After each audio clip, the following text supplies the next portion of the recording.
Hello everybody and welcome back to another arena video. My name is John and today we're going to be playing Invigorating Hot Springs in Standard on Arena with only 6 rares.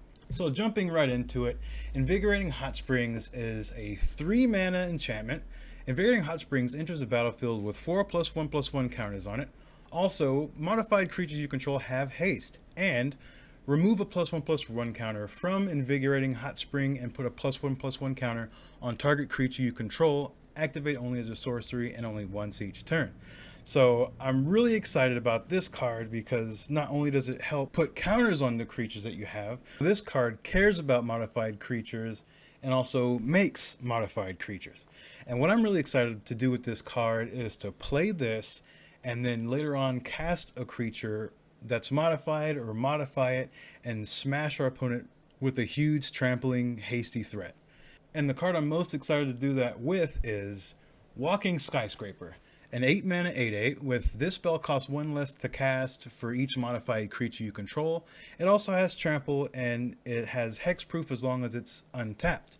So we play some modified creatures, we make this cheap, we play it, we give it haste with Invigorating Hot Spring and a counter with Invigorating Hot Spring, and just smash our opponent in the face with 9 trampling and smash our opponent with 9 trampling damage. Hey, that's pretty good. Another card that we can do this with is Leyline Invocation. I wanted to have some fractals in this deck, so this is one of them, right? So this is a 6 mana sorcery. Create a 0/0 green and blue fractal creature token and put X +1/+1 counters on it, where X is the number of lands that you control. So this by itself can make a 6/6 creature. Invigorating Hot Springs can make it a 7/7, and we can smash in with this one. But the token itself doesn't have trample like our Walking Skyscraper does, but we can fix that with our Gnarled Colony. I think I'm saying that right. A 2 mana 2/2 with kicker of 3, and if Gnarled Colony was kicked, it enters the battlefield with 2 +1/+1 counters on it, and also each creature you control with a +1/+1 counter on it has trample. So pretty much the only way that we're modifying in this deck is by putting counters on things, and this just gives everything that we have trample as long as we have this card on the battlefield. Another support piece that we have is Emergent Sequence, a 2 mana sorcery. Search your library for a basic land, put it on the battlefield tapped, and then shuffle. That land becomes a 0/0 green and blue fractal creature that's still a land, and put a +1/+1 counter on it for each land that entered the battlefield under your control this turn. So you play your land for turn, you cast this, that's 2 lands, so you make a 2/2 creature. And that power and toughness is all +1/+1 counters, so it's a modified creature. Also, this does help us ramp to get to the Leyline Invocation. Next up, and kind of a big deal in the deck, is Ranger Class, a 2 mana enchantment with whenever it ETBs, create a 2/2 green wolf creature token. Also, you can pay 2 to level it up, and whenever you attack, put a +1/+1 counter on target attacking creature. One of the main reasons, actually the main reason we're running this card is because it's helping us modify creatures that aren't modified, like the wolf token itself, like the Gnarled Colony if it wasn't kicked. Also, you can pay for and look at the top card of your library at any time, and you may cast creature spells from the top of your library. So if we have a creature on top, it's kind of like an extension of our hand because we can actually cast the creature that's sitting on top. Next card I want to talk about is Iron Apprentice, a 1 mana 0/0, and whenever it enters the battlefield, it enters with a +1/+1 counter on it, and if it dies, you can put the counters that are on it onto another creature. So you kind of can store counters on this by putting counters on it, knowing that if it does die, all those counters can just be transferred over to another creature. But really it's just a 1 mana modified creature that doesn't take much effort to make modified. So now we'll move on to the 5th and 6th rare of the deck in Thundering Raiju. We're running 2 copies. Thundering Raiju is a 4 mana 3/3 with haste, and whenever it attacks, put a +1/+1 counter on target creature you control. So this can be a 4 mana 4/4 with haste. Also, Thundering Raiju deals X damage to each opponent, where X is the number of modified creatures you control other than Thundering Raiju itself. So another way to get in some extra late game damage. But yeah, just a great card, and the 6th and final rare that we have in the deck. Last, we're going to talk about the removal that we have in the deck. We have a 4 of Kami's Flare, a 2 mana instant. This card deals 3 damage to target creature or planeswalker, and also 2 damage to that permanent's controller, as long as we control at least 1 modified creature. We also have Flame Discharge. It's 1 and X, an instant. This card deals X damage to target creature or planeswalker. If you control a modified creature, as you cast this spell, it deals X damage plus 2 instead. So as long as we control at least 1 single modified creature, this is kind of just a 1 mana shock on a creature or a planeswalker. Another fun thing is that that little bit of text about controlling a creature as we cast this spell. So our opponent sees us casting this. If they want to remove our one and only modified creature, it's not going to work because this card's going to check on cast. If that creature is not there while this spell is on the stack, it's still going to have seen it when the spell was being cast, so you still get to get the benefit. So that's kind of fun. Really? And aside from all that, we have 12 forests, 8 mountains, and 4 rugged highlands. Just a dual and interest tap. We can also gain a little bit of life from it, so that's kind of sweet. So that's it for the deck. I'm going to go ahead and jump into some games, but before I do, please tap that like button and subscribe so you can have good luck on your next game. See you in the final thoughts.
Okay, we're back with the final thoughts. Oh my goodness, that last game kind of had me on edge a little bit. The deck was fun, very janky but fun. As far as the games, the record wasn't too great. I think there was 2 losses and 1 win.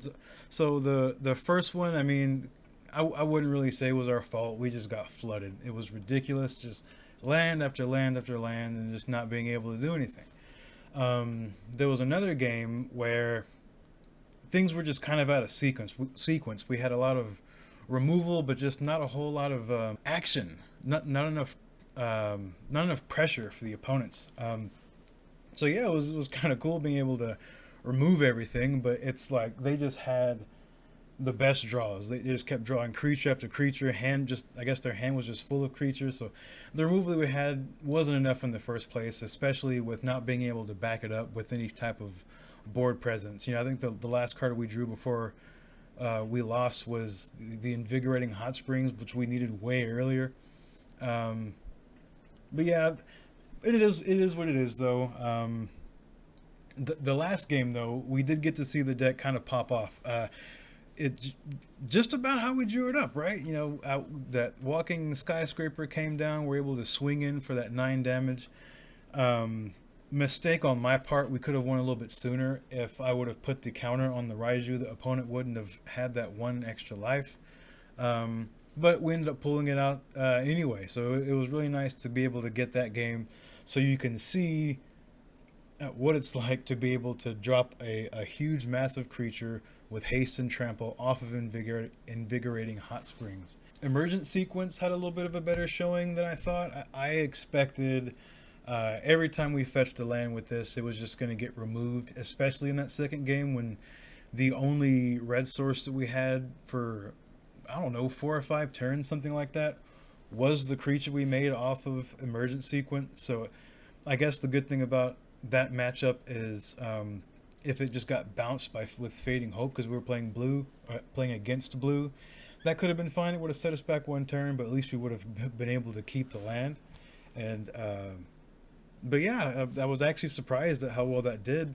Ranger class is just already a strong card, and this deck, it really helped being able to just close games out, build up creatures, and making them modified creatures. Thundering Raiju was a good card. I guess you can say it won us a game or 2, maybe not directly. If I could remember, I feel like it got removed in one of the games before it got to do too much. But like being able to get a swing in with this thing, especially if you're able to take advantage of the damage ability, was pretty nice. But yeah, overall the deck was pretty fun. We didn't really get to see Leyline of Invocation do anything, but yeah, it was still pretty fun. It was a lot of fun to play. I hope you enjoyed it. Thank you so much for watching. Please like, please subscribe. It really helps out. Yet once again, thank you so much for everyone that's liked, everyone that's subscribed, and even if you didn't, just thank you so much for watching. I appreciate it all. But yeah, I'll see you on the next one. Bye bye.